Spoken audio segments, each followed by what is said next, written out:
breaking down every game, every day in Major League Baseball. This is the Baseball Betting Show. Here is your host, Greg Peterson.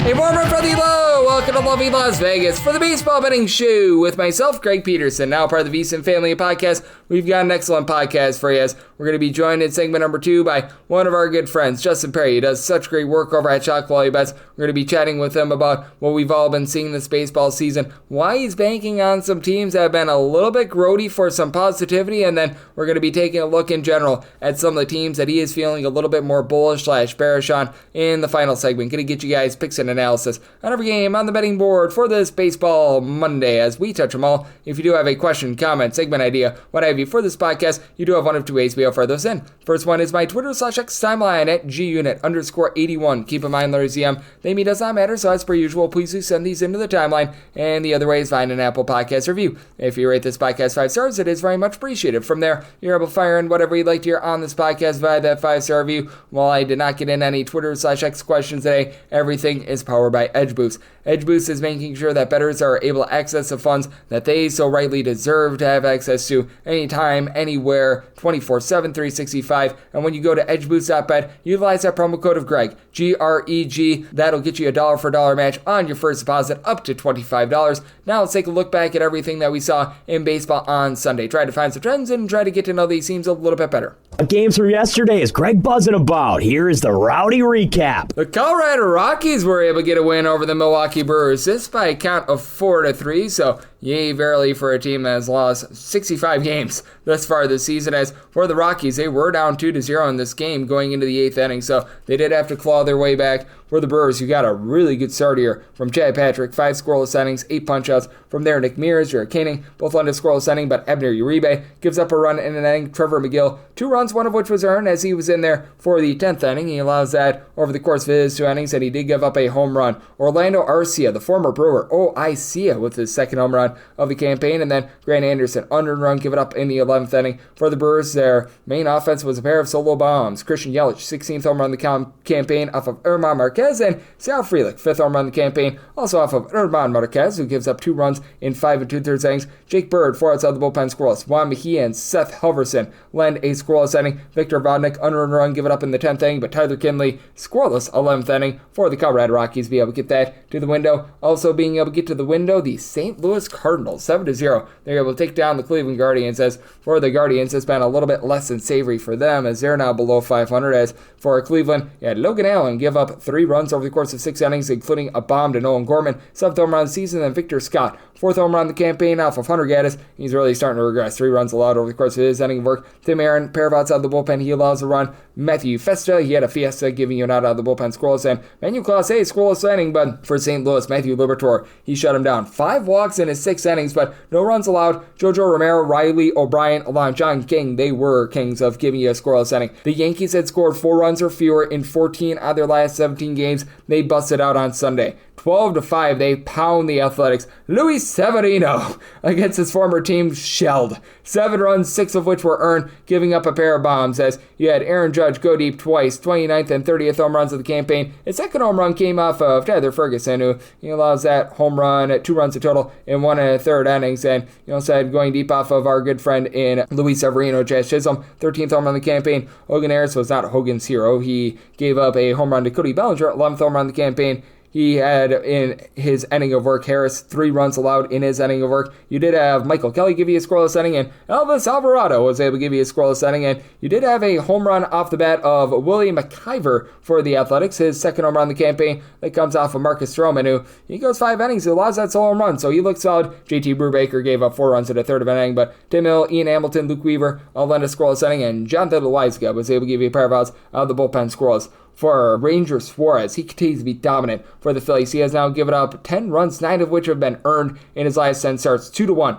Phillies get the job done. For Suarez, does allow an ace home run in his 7 innings of work as Sean Murphy gets his 11th home run in the campaign. But yeah, Matt Strahm and Ryan Kirkering both lend a scoreless inning, and Spencer Strider takes the loss despite a pretty solid start. Only 4 strikeouts for him, but gives up 2 runs in 7 innings, so he held down the fort. Dylan Lee, Rafael Iglesias, they both lend a scoreless inning, but too little too late there. And for the New York Mets, boy oh boy, they gets swept by the Pittsburgh Pirates 12-1. The Buccos are able to get the job done here. And for the New York Mets, you want to be noting their home and road splits right now. As for the Mets, they are 29-12 at home, 19-25 on the road this far this season. And for the Metropolitans, they had Luis Torrens get a home run off Mike Burrows, second home run of the campaign. That was a lone run that they got as Burrows lost that home run in 4 1/3 innings. Carmen Mlodzinski, 3 2/3 innings scoreless. Genesis Cabrera scoreless inning. And for the Pirates, who entered into this game dead last in the National League in terms of runs per game, they had a home run derby as you had Mr. Oniel Cruz get 2 home runs, 14th and 15th home runs of the campaign. Brian Reynolds, 10th home run of the campaign. And Tommy Pham, yes, Pham, second home run of the season as for Mr.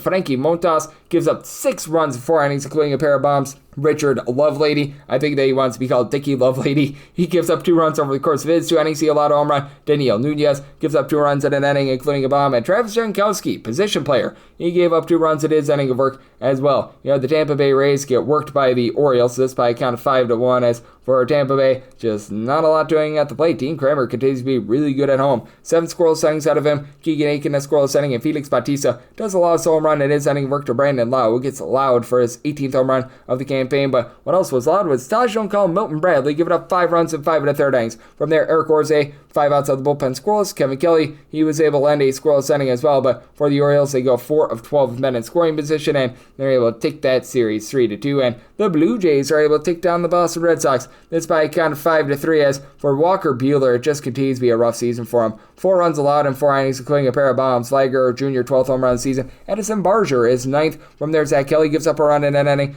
Brandon Bernardino, Garrett Woodlock, Greg Weisert, and Aroldis Chapman all on his scoreless inning. And for Toronto, Eric Lauer gives up 3 runs in 4 1/3 innings, including a home run. Going deep for Boston, it was Mr. Carlos Narvaez getting his 7th home run of the campaign. From there, Brandon Little, Nick Sandlin, Jeff Hoffman, all on his scoreless inning, and Yuriel Rodriguez, 5 outs out of the bullpen, scoreless. The Cincinnati Reds claw their way back and get the job done against the Slam Diego Padres by a count of 3-2, as the Padres did have the lead going into the 9th inning. And then for Robert Suarez, it's been a rough go of it the last few weeks. He blows another save. 2 runs allowed in a third of an inning. That's his 3rd blown save, I believe, in the last 14 days. Steve Kulik, a solid start. 1 run allowed in 5 2/3 innings. Otto Motohone gives you an out of the bullpen scoreless. Jeremiah Estrada, Jason Adam, they both give you an out of the bullpen scoreless as well. And for the Padres, 0 of 13 with men in scoring position with 13 men stranded on base. Xander Bogaerts got a home run off of Nick Lodolo, his 5th home run of the campaign. Lodolo gives up that solo home run in 5 1/3 innings, dancing around all sorts of traffic. Scott Barlow, a pair of outs out of the bullpen scoreless.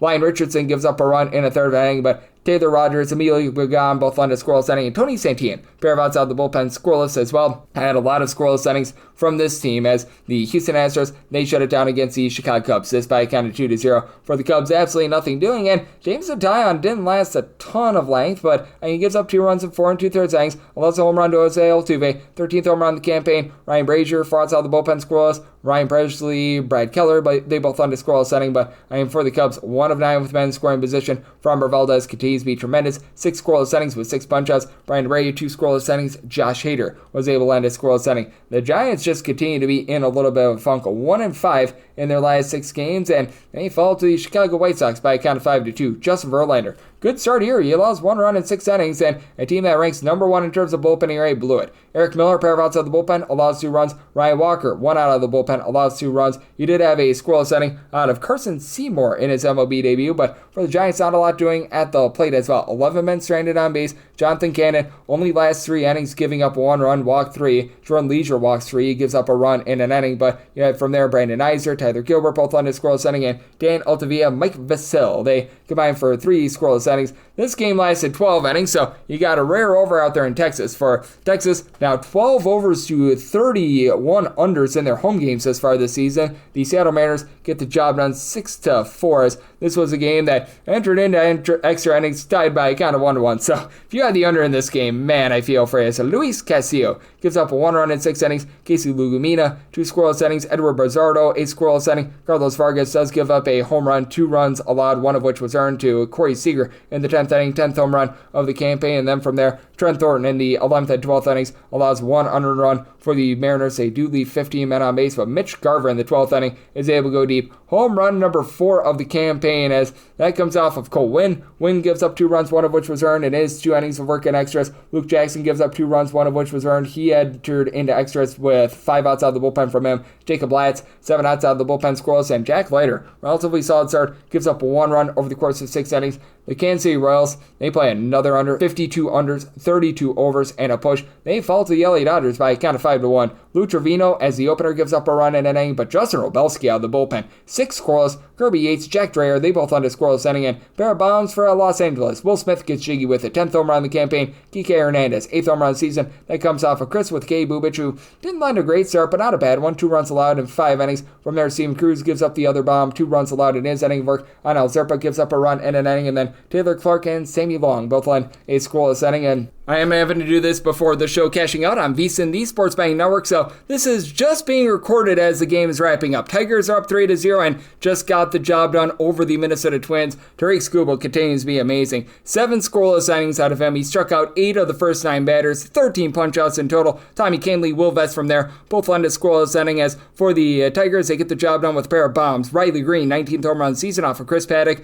and Gary Carpenter, 16th home run of the campaign, also off of Paddock, who went 4 2/3 innings, gave up 3 runs. Brock and Roll Stewart a scoreless inning, Justin Topa 2 scoreless, and Danny Kalum was able to give it out of the bullpen scoreless. You did see the Miami Marlins get another win over the Arizona Diamondbacks. I believe that they have now won 7 straight, 6-4 the final for the Fish, as Cal Quantrill gives up 2 runs over the course of 5 innings. He gives up a home run to Ketel Marte of the Marte Parte, 17th home run of the season. From there, Calvin Fauché allows 2 runs over the course of his inning of work. He did have Blake Picard give you 2 scoreless innings, and Ronnie Enriquez a scoreless inning. Meanwhile, for the Arizona Diamondbacks, Eduardo Rodriguez, a pretty solid start, 1 run allowed in 5 1/3 innings. Second straight day in which the Arizona Diamondbacks bullpen let you down, though, as Jalen Beeks 5 runs allowed in 2/3 of an inning. Kyle Bacchus, he comes in 2/3 of an inning scoreless. Ryan Thompson was able to give you a scoreless inning, and then you had John Curtis with 2 S's be able to give you 4 outs out of the bullpen scoreless, and then you did see the Nationals get the job done over the Angels in 11 innings by a count of 7-4, as this game was 4-4 going into that 11th inning. As for the Nationals, they were able to do a nice job hitting with men in scoring position, 5 of 17 there. Mitchell Parker allows 3 runs in 5 innings. From there, Jose Ferrer gives up 1 run in 2 innings, but Cole Henry is scoreless inning. Kyle Finnegan, 3 innings of relief scoreless in the extra inning, so rock solid there. And for the LA Angels, Jack Kachanowicz gives up 2 runs in 4 innings, so bullpen had to dig in deep here. Ryan Zephyrion allows a run in 2/3 of an inning. Reed Detmers 4 outs out of the bullpen scoreless. Jose Fermin allowing Brock and Roll Stewart both give you a scoreless inning, but then Kenley Jansen, he allows a run in an inning, and that forces extras. And then Connor Brogdon in the 10th and 11th innings gives up 3 runs, 2 of which were earned for the Nationals to be able to get the job done there. And if you're looking trend-wise at what we're getting right now in Major League Baseball, it's been a very underwhelming season, and over the last 7 days, it's been very overwhelming for the underdogs. Favorites just 47 and 45 on the money line. Meanwhile, the under is sitting at a clip of about 51.5%, 47 unders, 44 overs, and 1 push along the way. Meanwhile, if you look at the entirety of the MLB season, the under is sitting at a clip of right around about 52.9%, 638 and 569 with 638 unders, 569 overs, and for favorites, they're at 57.8%, 720 and 526. So that's what we're seeing in baseball right now, and that's what we all got on Sunday. Now let's look forward at some of these teams that might be presenting some value with our good friend Justin Perri. Does great work over at Pitcher List, and he joins me next on the Baseball Betting Show with myself, Greg Peterson, now a part of the VSiN family of podcasts. Breaking down every game, every day in Major League Baseball. This is the Baseball Betting Show. Here is your host, Greg Peterson.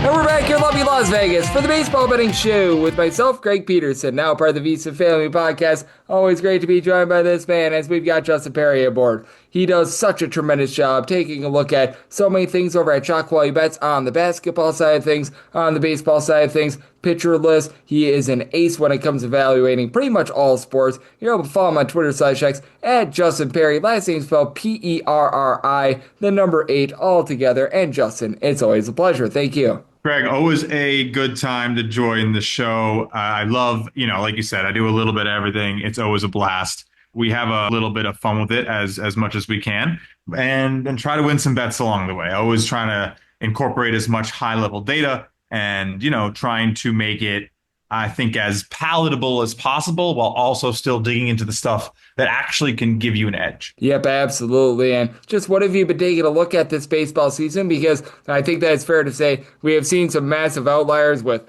some of these teams that's not producing runs. I'm looking at you, the Kansas City Royals. Some teams have just been very much underperforming some of their metrics and some of their expected win totals as well. And I do think that now that we're getting to the midway to the point of the season, we might be able to find some good values on some of these teams that should expect some positive/negative regression. Yeah, it's probably about time to start seeing teams wake up and become who they really are under the hood, if that's the problem. Or honestly, other way around, which to me is settling in and maybe cooling off after a hot start as the season becomes a little bit more serious, I would say. We've seen a lot of luck. I would say that some teams like, especially at the top of my mind is like the Yankees in terms of an unlucky team who maybe looks good, but should be better, who's been doing things like creating their own errors or unforced issues and base running things, as well as the unlucky barrels off a bat that go out in the park that they're visiting instead of their home park, which is at least somewhere that's less random. So it's about time to start seeing those things pan out. You want to dig in and get beneath the skin and really see what's actually happening so that you can evaluate this stuff. And for me, the way I tend to look at it is really focusing on starting pitchers. I think they are the most critical position still in baseball. Like, they are responsible for the biggest impact on the game, and you're allowed to essentially isolate them by playing first half and really attacking how they're going to do in their portion of the game before the bullpen comes in. And we do have primers now, but it's maybe 1 out of every 15 to 20 games gets a primer, and you still see 4 innings in your first 5 bets. So I pretty much exclusively play on first fives to keep a lot of variability out of my betting, and it seems to be working very well. It's been a pretty solid run in the last, I'd say, 6 to 8 weeks since I've started really sinking my teeth into this methodology. And I have to follow this up with this. Have there been a few guys that you've just really been trusting in these first fives? A few guys have just been treating you well and you feel like have been a little bit undervalued? Yeah, definitely. I think you start to get a feel for some of these teams and some of these offenses. Colorado, honestly, right off the bat, their problem is always the pitching, Greg. The hitting can hit. You're getting first 5 team totals over 1.5 a lot, and they're going to get blown out and it's going to look bad. But the fact of the matter is, in the first 5 innings, they're still usually doing better than expected. They don't have to do well. I don't care about how the other team's doing. I care about how they're doing, right? So I like them. Definitely a lot of environmental aspects. Things seem to go very well for overs in Arizona, and they seem to go very poorly in Cleveland, and and they go really well in Boston, and they go really poorly in San Francisco, and they struggle in Kansas City, where it's been hard to hit this year, and the home runs aren't really flying right now, and on hot days, all these things matter. So when you try to boil it down to just one angle at a time, it's hard, because in reality, you're actually combining a few different things at once to complete the picture. No one angle truly gives you enough information to make an informed decision against this price in baseball. Yep, no question about it. And you're always betting on situations. You're taking a look at the righty-lefty splits and what have you. So I always do think that is so important. And I'm so glad you mentioned the Colorado Rockies. Just how have you been gauging them throughout the season? Because we know that they were able to get a little bit warmer in June because, well, you couldn't get much colder than they were in the first 2.5 or so months of the season. But with this Colorado Rockies team, I know that you were mentioning them in the first 5, what have you. Just how are you playing them moving forward? And some of these starting pitchers where Antonio Sensatella, probably not a guy that you want to be backing, but guys like Germán Marquez and Kyle Freeland have honestly been okay.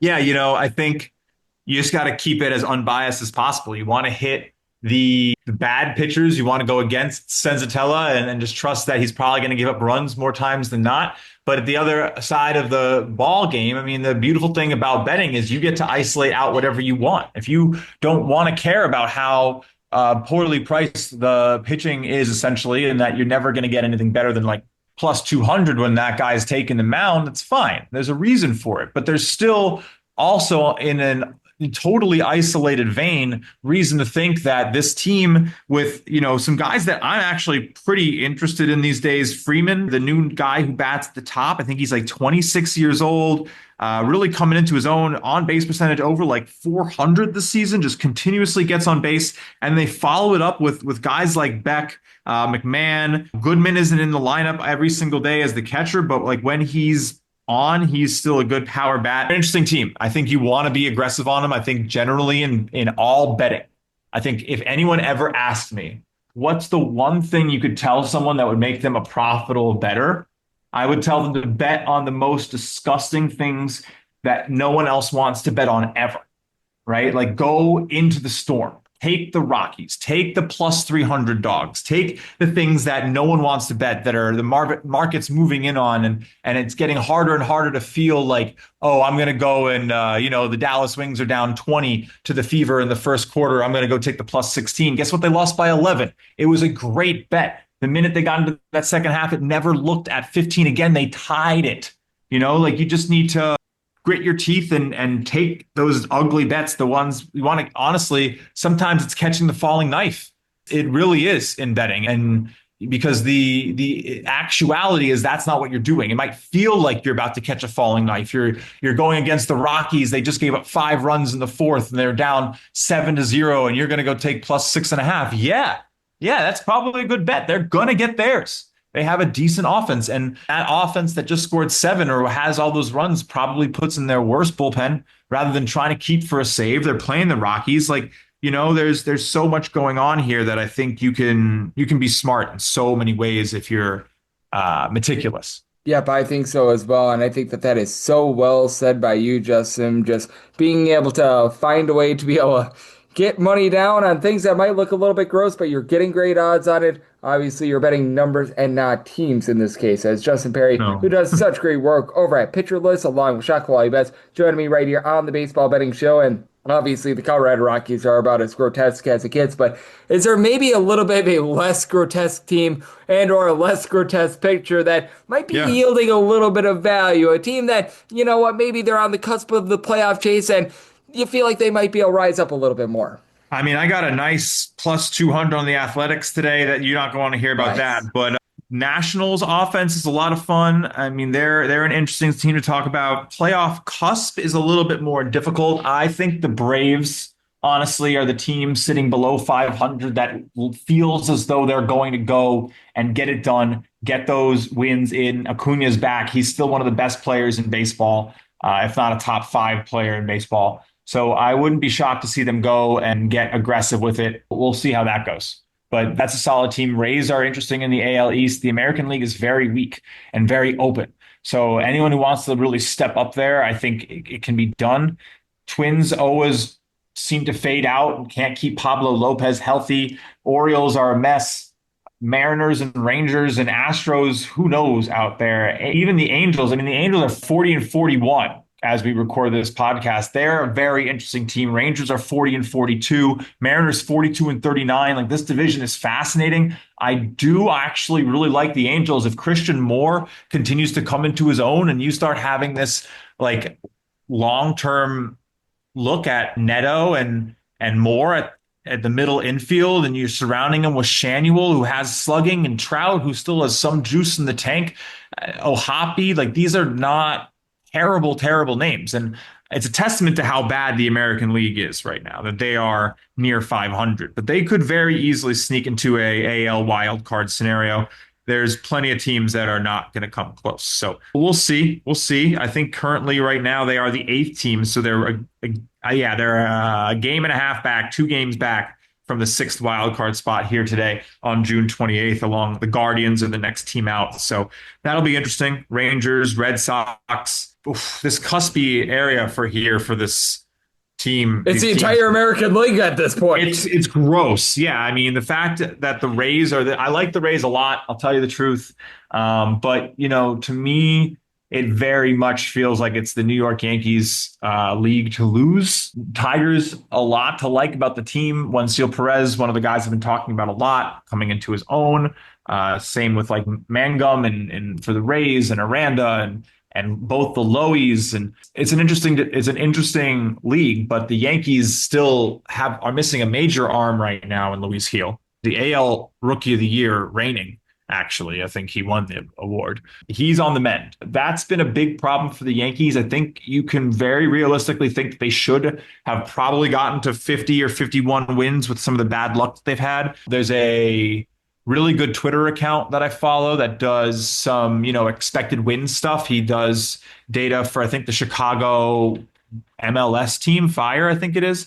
And is like a pet project in baseball, and it's like a deserve to win-o-meter for baseball. And the Yankees are one of like the more unlucky good teams. So it checks out. I watch a lot of Yankee games, Greg. They definitely are struggling on the road right now, and also don't have a great home record. I mean, 17 losses at home is honestly right in line with like what most of those wild card teams have done in the first half. I expect them to really improve on that number in the second half, especially if their pitching improves. And we see it every year. The Yankees are going to make a deal or two at the deadline, improve their bullpen, maybe even bring in a pitcher. They do it every season.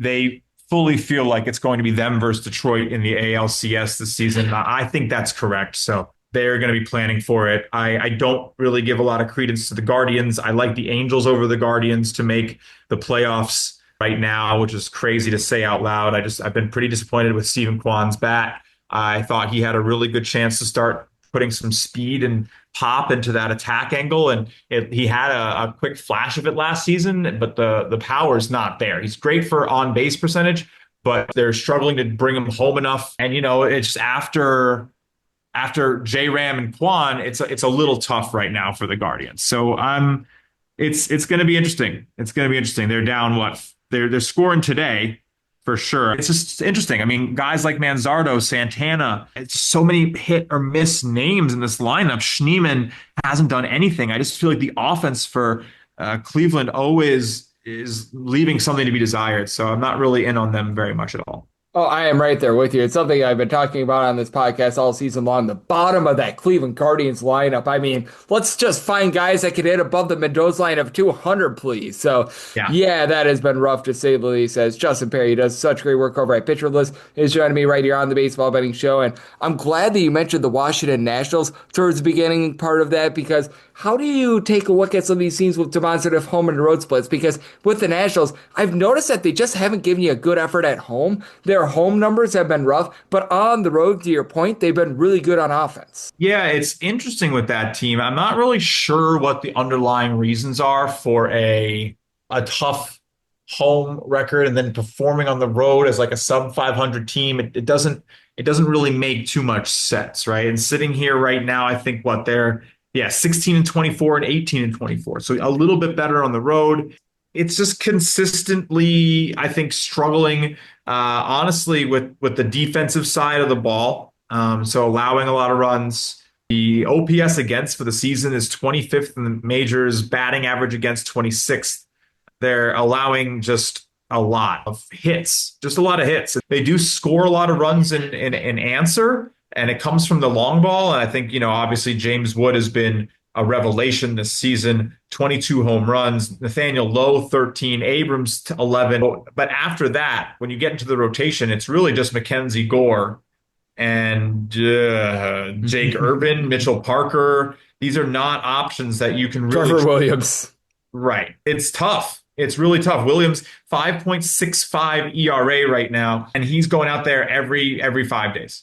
So, I like Michael Soroka, actually. I think he has some good stuff under the hood, and I wouldn't be shocked to see him start to do decently. I mean, he pitched very well against the Dodgers. They probably should not have let him go into the sixth inning there. I understand, but he struck out 10 Dodgers. That's not easy to do. I'll tell you that much. So, including, I think, striking out striking out Ohtani, 2 or 3 times. So, yeah, I think the kid has some stuff. So that'll be interesting. He's pitching Saturday night, one to keep an eye on. But when you get Trevor Williams, when you get Irvin, when you get Parker, 3 out of 5 days for these Nats, they're going to be in trouble. And then even when you get into the back end, I do like Finnegan. He has 18 saves, but, a 2.89 ERA for your closer is just going to be tough. He allows us 708 OPS against. He's not exactly going to be the guy who you really trust. He's blown 2 saves. He hasn't had a save, I think, since June 6th. So he has 2 this month. That's just kind of where they are. Had a lot to start the year, but they're kind of seeing that fall off a little defensively. I think, honestly, though, that's fine. Take the overs against those pitchers. That's perfectly okay. It's just a way that the home park tends to be seen, that some of those guys, maybe they have weaker fastballs and it's a good fastball park. I'm not sure. I'm not a Washington Nationals expert, but I'm sure there's some underlying reason why the defense especially probably tends to take a step back at home. Yep, I mean, that has been absolutely insane what we've been seeing out of the Washington Nationals thus far this season. And I do want to flesh out a little bit more on the American League as well. Do you think at some point we might see some of these struggling offenses be able to rise up? Because I know that you were talking about the Cleveland Guardians. I've been talking about this on the podcast all year. I have no idea what's happening to the Royals at home. They're averaging fewer than 3 runs per game at home. It just absolutely mystifies me. Is that perhaps one of the teams that you maybe buy low on their offense and you bank on them to be able to give you a little bit more production? Or is that one where you just take a look and you think that it's a lost cause? I don't think they're a lost cause. I know it's been tough. They're pretty down. 38-44 is not where you want to be, but you're only 4.5 games out. Like that's not bad at all. That's a good couple of weeks. So yeah, I'm probably buying the Royals. Salvador Perez is one of the coldest starts all season, and the data on Jack Caglione coming in is looking good. That's all I'll say. I like Michael Garcia. I like Bobby Witt. I'm not the biggest Vinny fan. I think, there's a couple other things there. India, I'm not the biggest Jonathan India fan. But, that core 4 there with Garcia, Witt, Cags, and Salvi, those are 4 very good bats. And I think those bats can win in the AL Central in the second half. Tankathon is a good site that does MLB remaining strength of schedule if you're ever in a pinch on a podcast and need to know how anything's going to look for some of these teams. And again, this is a Kansas City team that is going to get to play the White Sox 6 times still left this season. They have 6 games against the Blue Jays. Those are going to be pivotal games. They're going to see the A's. They're going to see the Marlins. They're still going to see the Nats. They're going to see, I think, the AL Central and the NL East are playing this season, it would seem. And so that means they'll get some, I think they see the Pirates as well. So there's plenty of good stuff there. They are going to have some tough series against the Tigers for sure, but that's a division rival. And so if they can hold their own against the division and kick butt against their easy opponents, I don't see why they shouldn't have some ability to do this. They definitely have the potential. Yep, they certainly do. And if the Royals can just find a little bit of offense, perhaps trade for like a veteran bat at the deadline, because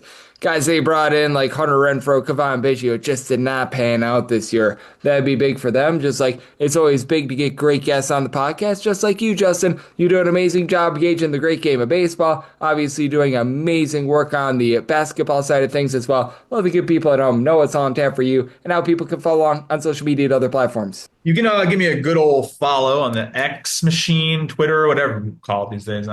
That's where I do most of my posting and random stuff.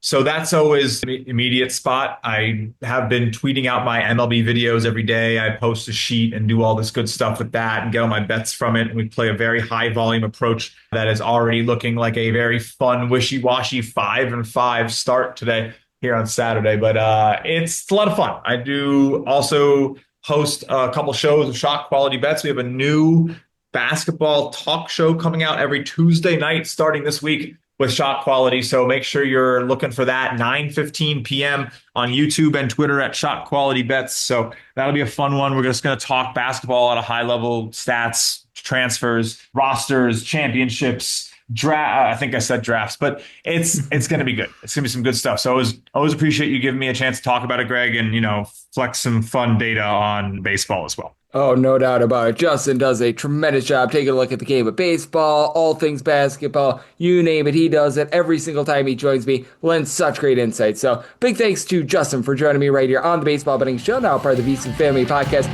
Coming next, it is that time of the podcast, taking you picks and analysis on every game on the betting board for this Baseball Monday as we touch them all.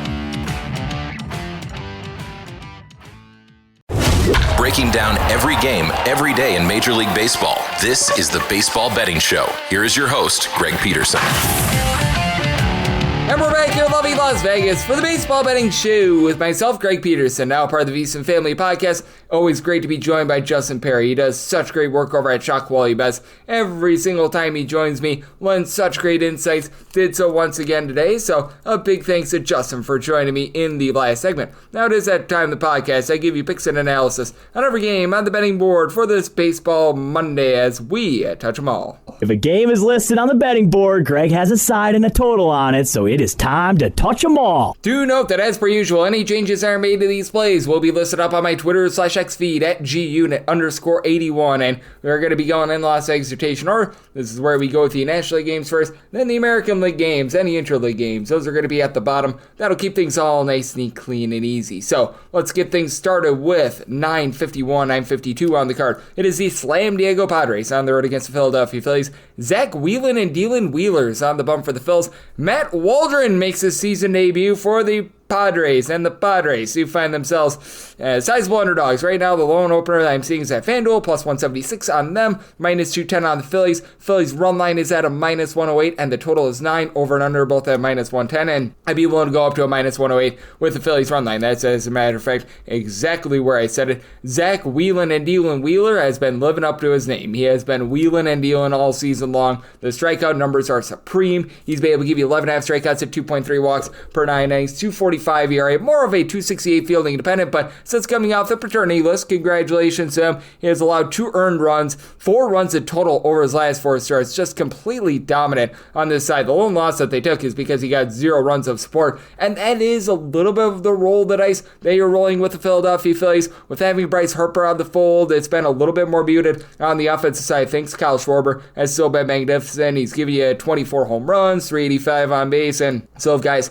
move the line for this team, Alec Boehm, Nick Castellanos, Trey Turner down for what? All ending at least at 275. Turner's up to 11 home runs, and he's the only guy outside of Schwarber that's been able to give you north of 9 home runs this year. Now, you do have someone like an Otto Kemp giving you about a 325 on base. Brandon Marsh is starting to move the line as well, but you also do have to deal with this Philadelphia Phillies bullpen that has a Ryan Kerkering firing all cylinders, but they used him and Matt Strahm yesterday, and Kerkering pretty much the only guy with a sub-3 ERA in this bullpen. The likes of Tanner Banks, Joe Ross, they've been posting up north of 3.75 ERA, so you're going to need to get a little bit more there, and Jordan Romano has been a complete disaster this season, but you do have on the flip side a San Diego Padres team that has to throw out there a guy in Waldron who he made 8 minor league starts this year. I know that he was doing some minor league rehab work, but it just felt like they had to leave him down there for a little bit because he wasn't very effective. A 5 ERA overall for the season. He's able to give you 9 strikeouts per 9 innings, but you have to realize at the big league level, he's probably not going to get too many of them because he's a knuckleball pitcher. So yeah, with Matt Waldron, that is a case where I do think that that's going to be a little bit rough, and this has been a Padres offense that has been pretty pedestrian all season long. It's not that it's been terrible, but it's been far from amazing. They're right around about 15th in the league in terms of runs per game. They're coming off of a little bit of a less than savory series against the Cincinnati Reds. You do have a trio of guys, and Gavin Sheets, Manny Machado, Fernando Tatis Jr., all between 13 and 15 home runs, and for Machado, he's able to give you north of 350 on base. For Tatis, right around about 350 on base as well. And then you do have other guys move line. Jackson Merrill, 350 on base. Same with Jake Cronenworth, though. Cronenworth not necessarily hitting for a lot of average, but the catcher spot, along with those like platoon outfielders, they've been a little bit less than amazing. And this is a Padres bullpen that does find themselves in the top 8 in terms of bullpen ERA. You've had a lot of guys like David Morgan, Jason Adam, Audrey Motohone, who have been able to give you a sub 245 ERA. I've seen Jeremiah Estrada and Robert Suarez have their issues recently, but I do think that they're going to do a nice job here. But that said, I do think that Zach Wheeler goes out there, dominates this one. I'm willing to lay up to a minus 108 on that Phillies run line. And somebody told it at 8.4, so 8.5 or higher. I'm in on the under. 953, 954 on the card. The Pittsburgh Pirates play OC St. Louis Cardinals. Says it is Eric Fetty Wap on the bump for the Cardinals, and Andrew Heaney goes for the Pirates. Pirates who find themselves anywhere between plus 105 to plus 113 dogs.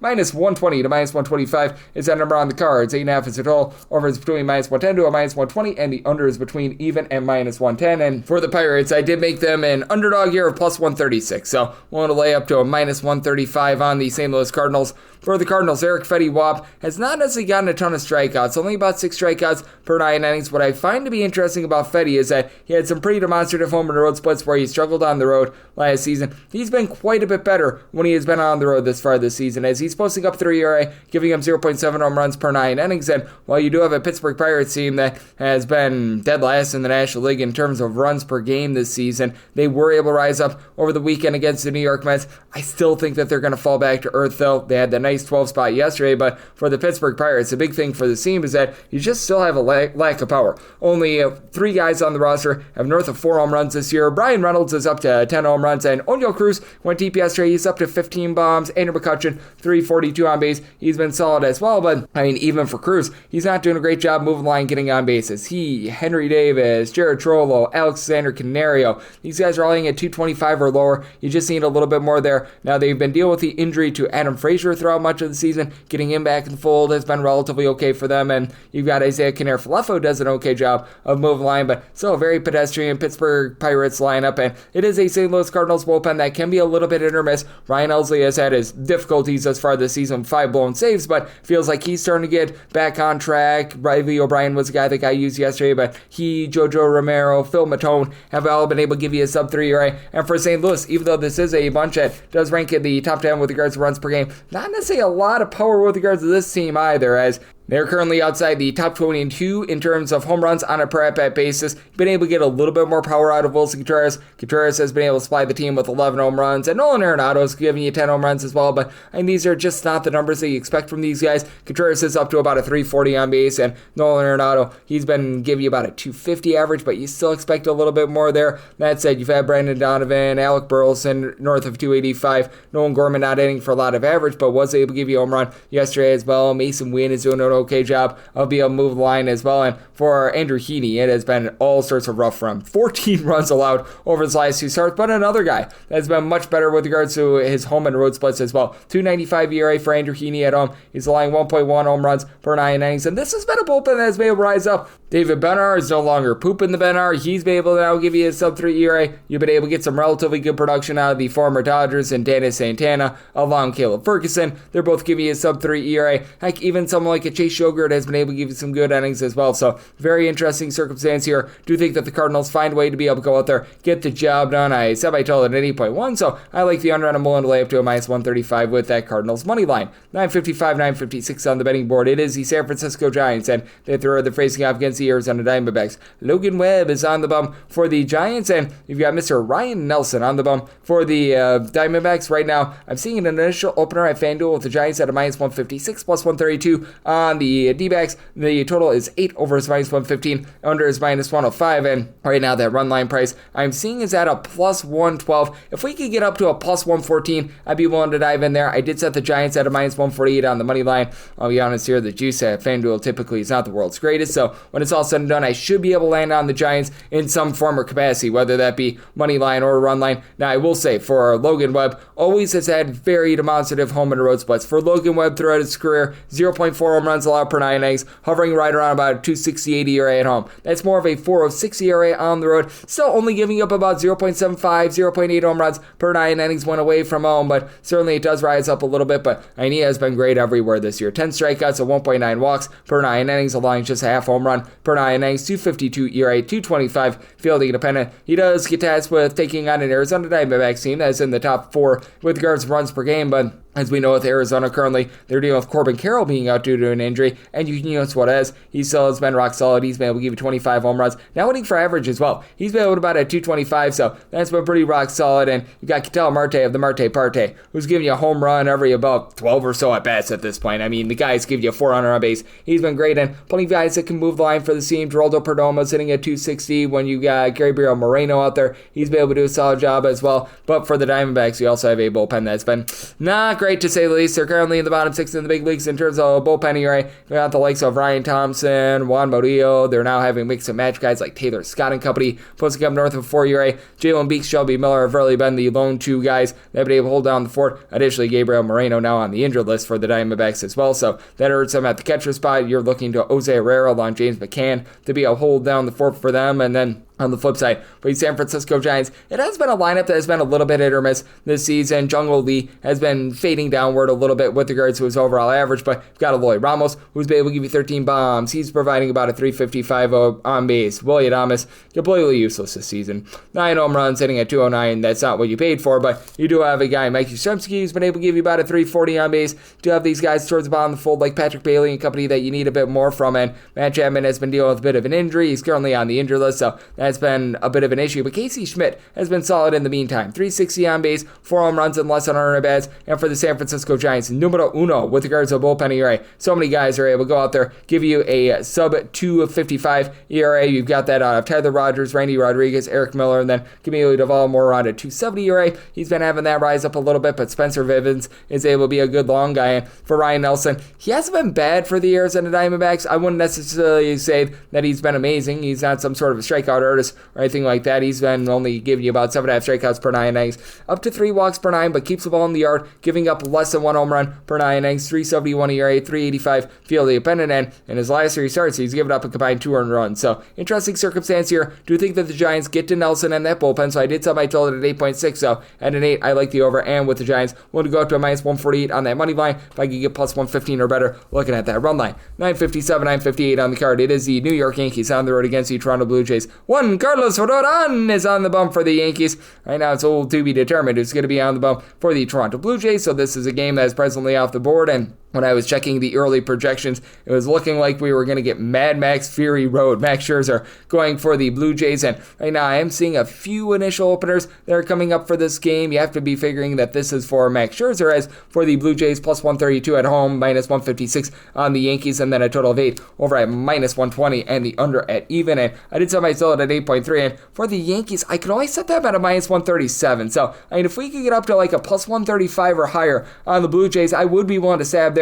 Or if we could get like plus a run half, like minus 120, which I think is very much in the question right now. I'm seeing that initial opener at a minus 125 on the run line. We'll be looking at the Blue Jays for Max Scherzer. This is not the Max Scherzer of old. There's no ifs, ands, or buts about it. The old Max Scherzer is never going to be coming back into the fold, but you know what? For Max Scherzer, I do think that he's going to be able to give you some okay innings here. He did go 5 innings in his first start back off of the injured list, gave up 3 runs, nothing great, nothing awful, so it's a very small sample size. In his AAA rehab starts, did not look bad there either. He was getting some swings and misses, so I mean, you feel encouraged about that. And for Carlos Rodon, he's been having himself a really nice season in which he's been able to cut down on giving up the deep ball this season, as overall for the campaign, 292 ERA. Fielding dependent is more in that neighborhood, about a 350, and he's been able to give you 10.5 homers to about 3 walks per 9 innings, and the 1.2 bombs per 9 innings, a great improvement from what we've seen in past years. Now he's given up 3+ runs in 3 out of his last 4 starts, but he's actually backed up by a bullpen for the Yankees that has been pretty rock solid thus far this season. For the Yankees,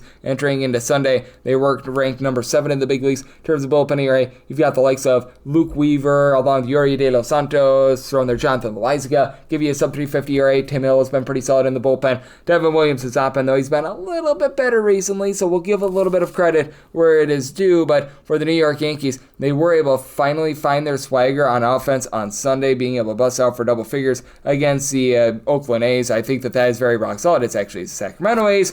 My bad on that. I will do that all season long, but that's it for the Yankees. They have scored 4 runs or fewer and now all before their last 18 games, but I do think that they're going to round into form. Aaron Judge, 30 home runs, north of a 450 on base. He's still rock solid. Paul Goldschmidt has seen his on-base percentage decline, but Trent Grisham, Jazz Chisholm, Yasan Dominguez, I'll give between about a 335 to a 350 on base. Guy Grisham along Jazz Chisholm, Ben Rice, all between 13 and 15 home runs. Big issue for this team is that we have seen Ben Rice fade downward just a little bit in terms of his overall power and the way that he's been able to move line. And for the Blue Jays, this has been a pretty powerless team thus far this season. As for the Blue Jays, they do rank in the bottom 7 in the big leagues in terms of home runs on a per at-bat basis, but they do have a trio of guys, and Flager Jr., Bo Bichette, along with George Springer, with at least 11 home runs, so that's been helpful for this team. And for Toronto, very demonstrative home and road splits, averaging nearly 5.1 runs per game at home, 3.7 runs per game away from minimum, and you got quite a few guys that find a way on. Ernie Clement, don't call his name, Alejandro Kirk, have been able to hit about a 300. Even someone like a Nathaniel Lukes has been able to give you north of a 340 on base. Miles Straw's done a good job being able to get on, and for this Blue Jays bullpen, it's been slightly above average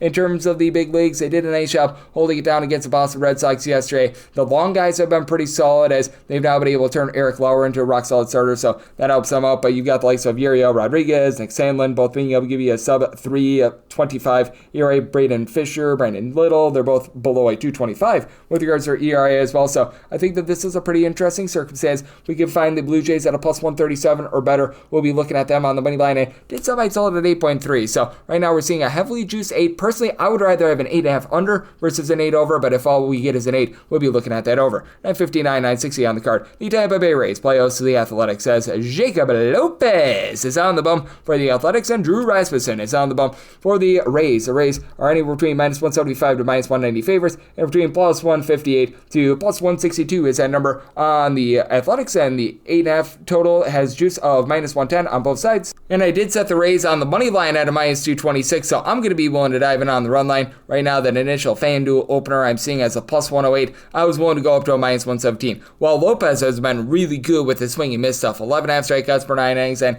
he's been able to have some relatively good performances recently. 2 runs or fewer allowed in 3 out of his last 4 starts, 3.56 ERA for the season. He is giving out 1.3 home runs per 9 innings, 3.6 walks per 9, and he faces off against the Tampa Bay Rays team that has really been able to rise up with their offense. How about going into Sunday, number 6 in the big leagues in terms of runs per game, actually averaging a couple fewer runs at home rather than away from home, but still, you've got 2 guys in Junior Caminero along with Brandon Lau who have been able to get Loud 17 plus home runs thus far this season for both of these guys. Both of these guys now hitting well above a 255, so they're doing it in terms of both average and power. Yandy Diaz has been as hot as lava, 13 home runs. He's hitting north of a 370 over the last 28 days, so Aini has been tremendous. Jonathan Aranda has been able to give you 4 on base. Could still use a little bit more towards the bottom of the fold. The entire catcher spot, Christopher Morel, along with Cameron Misner, have been hitting at 225 or lower. Jose Calabreo is at 225 as well, but 29 stolen bases out of him. Chandler Simpson has been able to give you 20 plus stolen bags as well. And for the Tampa Bay Rays, though the bullpen overall for the season slightly above average with regards to their ERA, it's been a case where all season long they've been rock solid. They just had that one game where they gave up the 22 runs to the Baltimore Orioles that really shot up that bullpen, but you still have so many guys like Eric Orze, Garrett Clevenger, Manuel Rodriguez, Pete Fairbanks, all being able to give you a sub 275 ERA, and you just don't have that on the athletic side of things. Dead last in the big leagues in terms of their bullpen ERA. You've had Hogan Harris be Hogan Hero. He's been able to give you a sub 4 ERA, and he's pretty much the only guy in this bullpen that has given you a sub 4 ERA. Even Mason Miller has had his big time struggles thus far this season. He, Grant Holman, both posting up an ERA north of a 475. You just have not been able to get a lot of these long guys like JT Ginn and Juice, Osvaldo Bido, so that's been a bit of an issue. And for Mr. Jacob Lopez, I do think that he's going to run into some issues here. I do think that the A's are going to be able to generate a few runs as well. You've got Brent Rooker, Tyler Soderstrom, who have been a nice 1-2 punch in this lineup. They've been able to combine for 31 home runs, and with both of these guys north of a 335 on base. Jacob Olsen continuing at about a 340. He has been incredible this season. Nick Kurtz, all of a sudden getting a home run every about 13 or so at bats. He's hitting north of 255. You've even had Luis Urias do a solid job moving the line as well. So this is a circumstance where I did something total of 8.7. Here at the 8.5, I like the over, and with the Rays, I'm going to be willing to go up to a minus 115 on that run line. 961, 962 on the card. The Baltimore Orioles are on the road against the Walker Texas Rangers. Patrick Corbin is on the bump for the Rangers, and Trevor Rogers goes for Baltimore. 9 is the total. Under is minus 120. The over is even with the Texas Rangers. Anywhere between minus 115 to a minus 103 on them, and between minus 105 to a minus 115 on the Baltimore Orioles. And I'm going to be willing to take a shot on Texas. I did set them at a minus 127. I do recognize that for this Orioles lineup, you've been able to get back a pair of guys in Jordan Westberg, along Colin Cowser, that should be able to help them out a little bit. But this is still a lineup that is going to be without Adley Rutschman moving forward. They're 22nd in the big leagues in terms of runs per game, and they just have not been able to hit away from home all season long. As a matter of fact, currently 27th in the big leagues in terms of runs per game away from home. The only team that's averaging fewer runs per game away from home right now than the Baltimore Orioles, that'd be the old Chicago White Sox. So that's not a place where you want to be. Just haven't been able to get a lot of power out of this team. Cedric Mullins is up to 12 home runs. He's not hitting for a lot of average, though. I will say you've been able to get some good production with 11 home runs, north of 360 on base out of Ryan O'Hearn, so he's doing a good job of moving the line. And Patrick Corbin has not been impressive this year. 4.24 ERA, giving up 1.4 home runs per 9 innings, and the regression monster answer has come for him. 3+ runs allowed in each out of his last 3 starts. But that said, he's been a little bit better at Texas, where run scoring has just gone to die this far this season. As for the Rangers entering into Sunday, they had played 30 unders and 11 overs at home this far this season. But I mean, still, with Patrick Corbin, 3.66 ERA at home, about 1.1 home runs allowed per 9 innings. And Trevor Rogers has been great in his 3 starts thus far. A $1.62 ERA. He's been doing a nice job holding down the fort, giving up 7 strikeouts per 9 innings. But when he was at the minor league level this year, he was getting north of a 4.5 ERA, a 4 ERA in each of his past 3 seasons prior to this year as well. I think that this is very much a byproduct of a small sample size, and it's not like he's backed up by some sort of amazing bullpen. The Baltimore Orioles, they are currently a bottom 7 team in the big leagues in terms of their bullpen ERA. Felix Bautista has been very rock solid, give you a sub-3 ERA. I will say Keegan Aiken has been able to do a nice job holding down the fort as well, but when you go into some of these long guys, you just don't know what you're going to get there. Gregory Soto, Anthony Dominguez, to their credit, they've been a little bit better for the team, give you a sub-2.375 ERA. Cade Stout, though, is now the guy that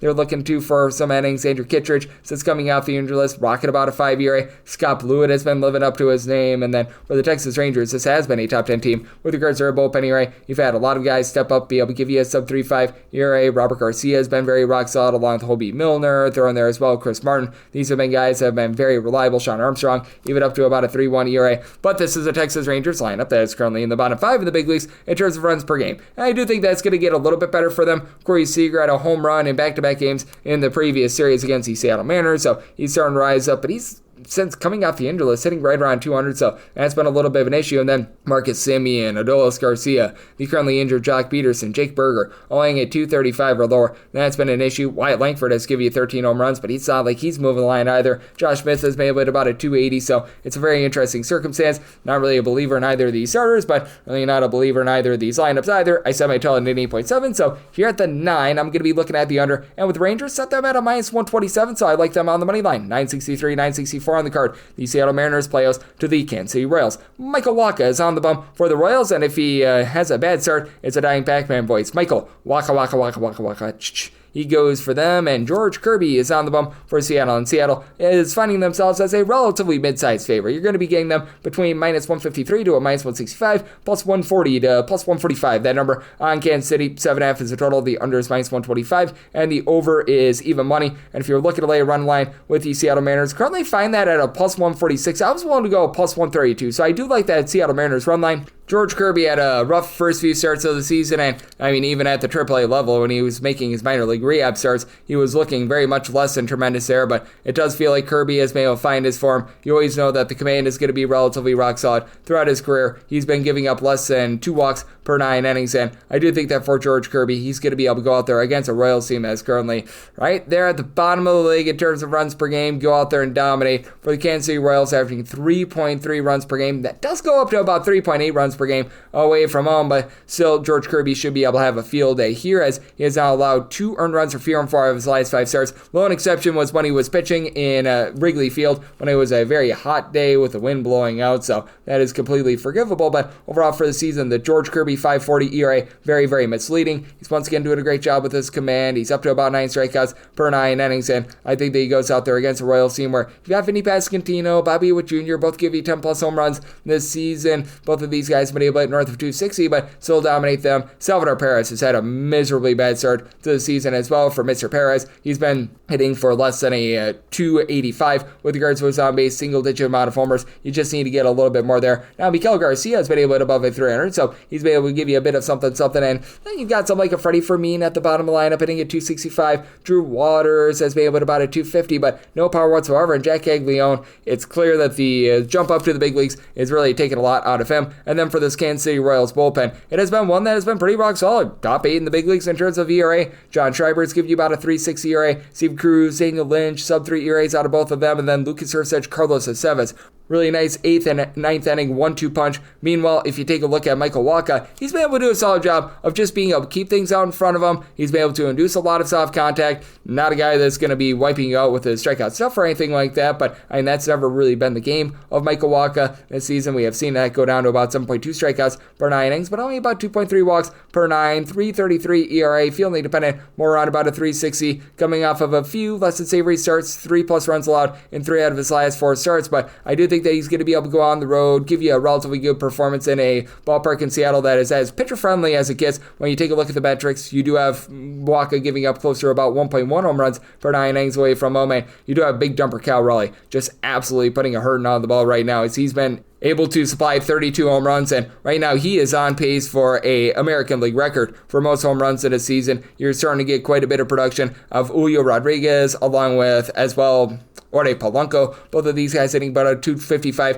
to 260 double figure amount of bombs out of both. JP Crawford is doing a nice job move line, give you about a 385 on base along Cal Raleigh as well. And then Dominic Anzone has been able to give you a bit of power. He's hitting a 260 as well. And for Seattle, not quite as great of a bullpen as the Kansas City Royals, but still, this has been a team that's been able to lock it down. They're right around about 11th in the big leagues in terms of bullpen ERA. You've got guys like Carlos Vargas, Edward Pizarro giving you a sub 350 ERA, but the top guys have been great. Gabe Spire about a 3 ERA, and then Matt Brashton's coming out the injured list, along with Andres Munoz. Both give you a sub 150 ERA. I do think that the Mariners go out there, dominate this game, and get the job done in a low-scoring slog. Semi-total 7.3 at the 7.5. I like the under, and the Mariners on the run line, and wrap things up with 965, 966 on the card. The Boston Red Sox play us to the Cincinnati Reds, and yes, we're on to Cincinnati, who's on to Chase Burns getting the start for them, and Garrett Crochet is on the bump for Boston. Boston is between a minus 177 to a minus 190 favorite, and between plus 155 to a plus 167. The number on Cincinnati, 8 is the total. The over is minus 115, and the under is minus 105. And for Boston, I did set them on the money line at a minus 173. If you're looking at the run line, I'd be willing to take a plus 112 or greater with regards to this Boston team right now. Seeing the initial opener and FanDuel at a plus 114, I would be willing to dive in there. Crochet has just been absolutely dominant. And I recognize that this is a Boston Red Sox team that ever since they traded away Rafael Devers,